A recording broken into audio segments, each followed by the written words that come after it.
Hey, good afternoon everyone, it's Tractorman 44 here. This old tractor here, it's a John Deere 50. Haven't run the numbers yet, don't know what year it is. It's got to be somewhere in the mid-50s I would suspect. But if you don't know, the 50 is the upgraded version of the John Deere B.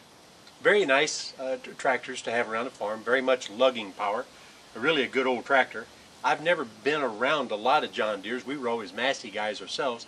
So we always had the 4-cylinder and the 6-cylinder, much higher RPM tractors. So I'm not real used to the 2 cylinders, and I'm not real familiar with how everything works on them, so this is going to be a learning experience for both of you. Long story short, this tractor has a real Deere history to me. Probably my best friend in the world. His father passed away in, I think in 1996.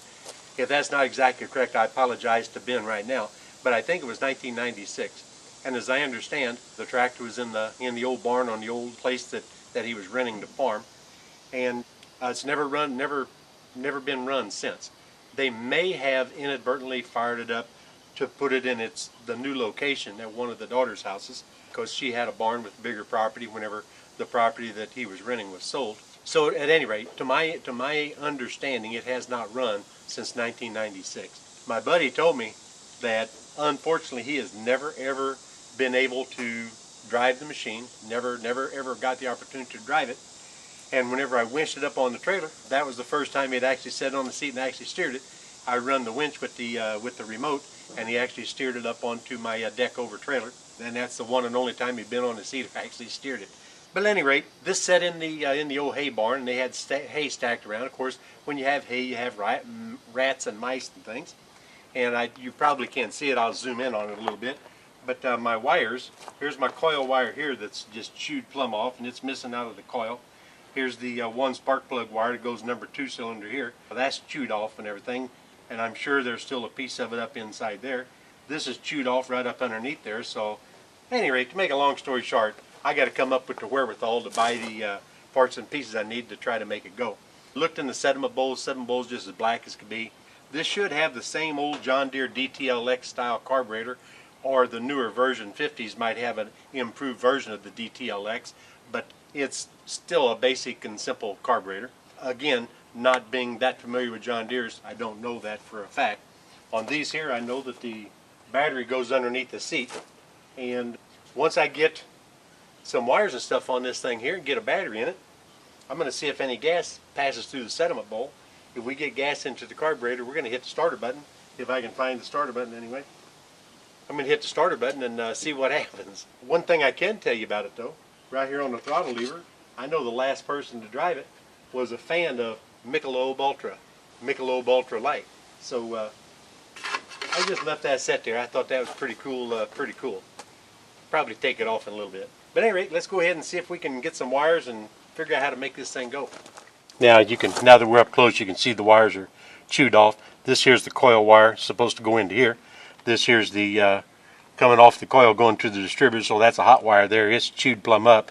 It's got about 6 strands of the stranded wire holding it together. So I have to get up underneath there and see if anything else is eat up. This here should be number 2 plug that should go over and come right down through this pipe and terminate right here. And this one here should go over to number 1. Well, they've got a U-bolt that holds this to a round mount inside there. U-bolt goes over the top of the round mount and holds this into place. And as luck would have it, number 1 cylinder didn't get chewed all the way through. So that verified what I suspected. The top plug connection goes to number 1 on the left hand side, and then the bottom connection goes to number 2. It goes up in the middle, turns, and comes back down here. So I'm going to go ahead and pull the new wires in there and reassemble all this stuff. Well, I had some new old stock copper cord wires back here, and I've got the new ones made up. I don't want to use carbon wires on this. I want to use copper wires. I have to make sure that engages all the way. I may have to go ahead and order a set specifically for the tractor because the generic set don't fit real well onto the end of the spark plugs, but that's okay. It's going to work for now just to see if it'll fire up. You know, you get these old tractors, a lot of times they've been converted to 12 volt, a lot of times they came out originally 12 volt. If they came out originally as 12 volt, they're going to be negative ground. But whenever they've been converted, a lot of times you can't tell if they're positive ground or negative ground because you got the option to do whatever you like. One of the things you want to do, or that you can do, if you just take a look at your wires here, your battery connector wires underneath the seat in this particular tractor, if you notice this guy here has got a couple of wires a couple of additional wires attached into the fitting. Now you know, if these wires here were the ground to a circuit, it would just be grounded to the frame if they were ground wires. So knowing that 99% chance that these are hot wires providing electricity to some other portion of the circuits, be it lighting or whatever, you can pretty much largely assume that this is going to go onto the positive post of your battery. And this, of course, this is going to be your ground, and it's grounded right inside the panel box.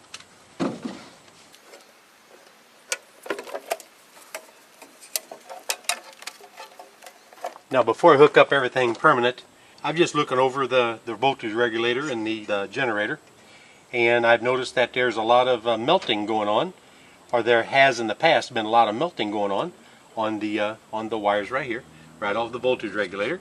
So what I'm doing, just to make sure everything is copacetic, I'm disconnecting all that to make sure there's no power coming up to this off of the battery whenever I put the battery terminals on. So once I put the battery terminals on, we're going to go ahead and bump the starter button and see if she gets a little turnover.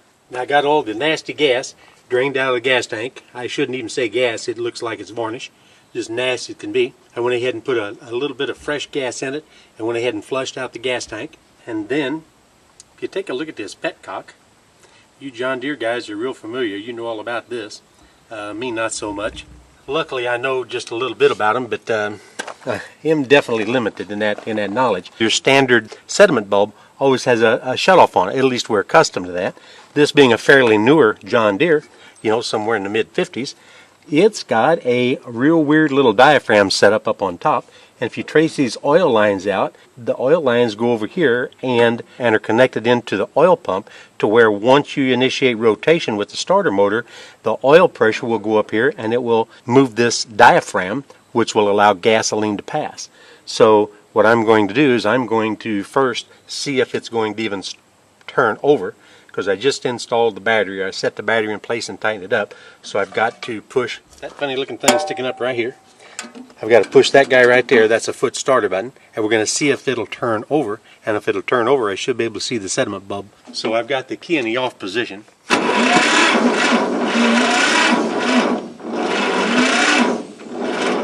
It is definitely beginning to fill up, so it's producing oil pressure, which is moving the diaphragm. The diaphragm is the shutoff, and so it's allowing the sediment bowl to fill up. So I should have just about a full bowl right now, and so if I can put my battery on charger overnight, I think in the morning we'll come out and see if we can get this thing to fire up. It's actually looking quite exciting. Just for the heck of it though, I'm going to give it another pull. I'll go ahead and pull the choke just for the heck of it. I have no idea if anything's going into the carburetor, and it is very similar to the old DTLX carburetors, and it may very well be a DTLX. Let me turn a key on. I've got it choked. Well, nope, I got to get some juice in that battery. Cool thing about it, as soon as you quit turning it over, this diaphragm is going to shut off and stop fuel flow. So if that's the case, what's happened over the years is the carburetor hopefully has not set full of fuel, and hopefully it's not in too bad a shape. Okay, I got the tarps back on it for the evening because we got a little rain coming in. It actually started sprinkling on me there when I took the battery out. Got the battery in on the charger. She's going to get up a full charge overnight. I'm going to set my timer for about an hour and a half and then come out and take it from full charge down to a 2 amp trickle charge, and that'd be better for the battery. And then in the morning, first thing I'm going to do, slip the battery in, get the voltmeter, and check and make sure I've got voltage where I need to on the distributor. If not, we'll have to work backwards on that. If so, we'll go ahead and see if it'll spin over and see what happens. So far so good. At least it ain't stuck or locked up or anything, and we got gas going through the petcock. That's really pretty cool. That oil pressure operated, I've not seen one. I don't have a single tractor that's got that on there. I always have the standard sediment bowl that just has a shutoff. Be interesting to see if this works very well. Got a reasonably full charging battery now, so I went ahead and slipped the battery in already. So we're going to check and see if we got voltage where we need to have it. We know obviously that the starter motor is going to turn over. You heard it turn over yesterday, but I didn't know at that point if I had 12 volts to my distributor. So we're going to go ahead and go back to business of checking to make sure voltage is where it needs to be. To refresh your memory, I did disconnect the wires off the generator because it looks like somebody at some time or another had something hooked up wrong, and it started smoking the wires off of the generator. So I got that disconnected. So there should be nothing except for the ignition circuit and the starter in the circuit. I stuck the one wire right onto the negative post of the tractor up there, of the battery. So I've got my meter set in here. I'm going to turn the key on, try to get that where we can see it. I don't know, you probably can't even see it. I'm going to flip the key on, and I'm going to check for voltage right here on the incoming side of the coil. Nothing. Whoop. On the second position, I've got 12.4 volts. So I've got 12.4 coming to the coil, so we should have 12.4 leaving the coil. I don't have 12.4 leaving, yes I do, through the rust. I didn't have good contact. So I've got 12.7 actually leaving the coil. So I know I've got voltage coming to the coil. So we're going to go ahead and push the starter button and see what happens. Remember, I put fresh gas in it yesterday, flushed the tank and everything.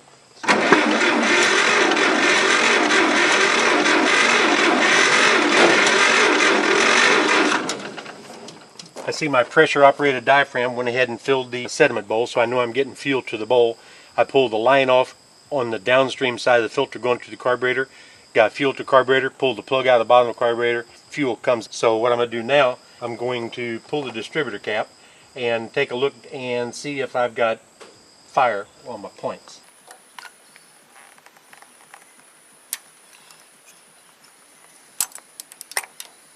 Here's my distributor cap. Here's my rotor. A little bit of carbon on the rotor tip, not a big deal.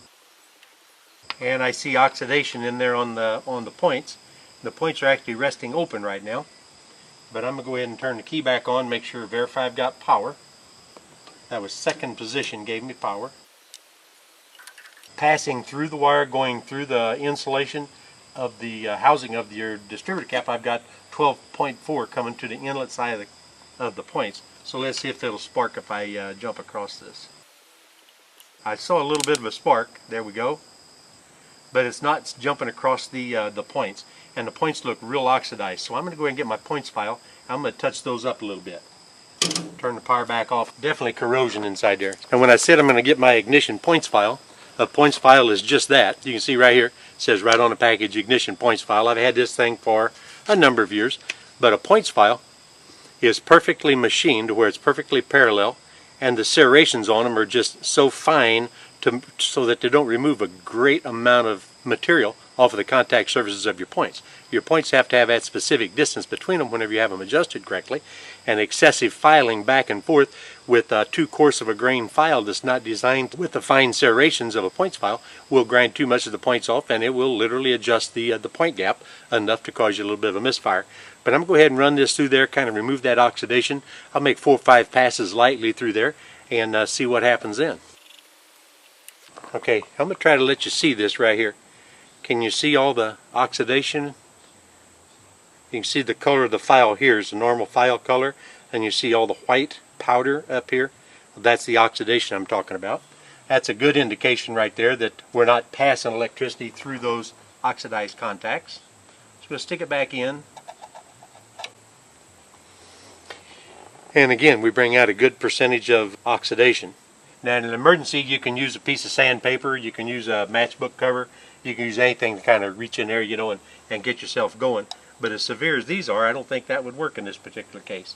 I think we're going to go ahead and see if we got any juice there now. On these old tractors, a lot of times they've been setting for so many years that rust and everything inhibits the flow of electron through those connections. So that's like a minute ago, position 2 on the ignition switch, I had fire here, or power here. The next time ignition 2 didn't have power, so I'm going to have to go ahead through all that stuff. You know, I'm just trying to get it to run right now. So we're going to go back and go to position number 2. I have no power at position number 2. Now I've got it on position number 3. So I've got power to it.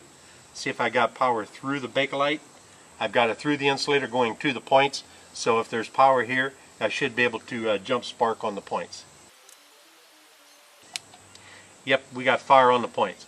So I'm going to leave that on because I don't want to, well, I'll turn it back off. I hate to leave the ignition on an excessive period of time while working on stuff. These are positional, you know that. Trying to rub a little bit of that carbon off of that brass tip. There we go.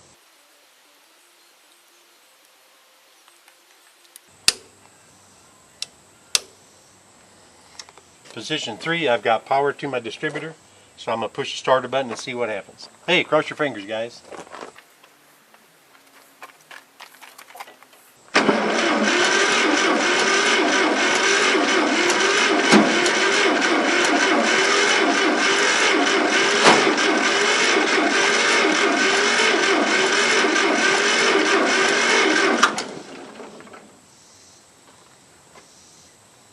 Well, that's not good.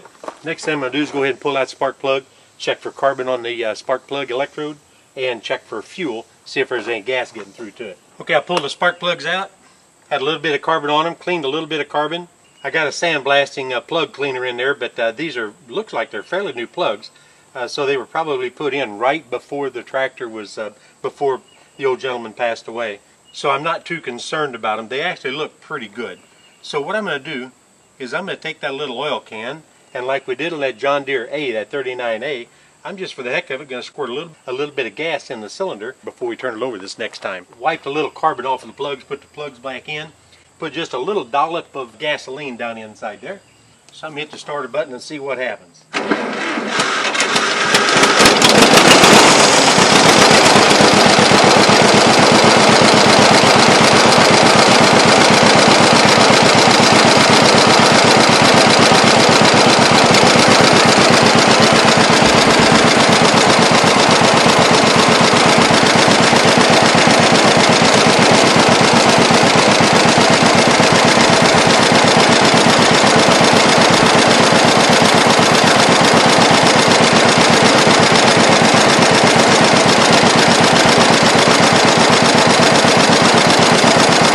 Oh, look at that, we got a light on.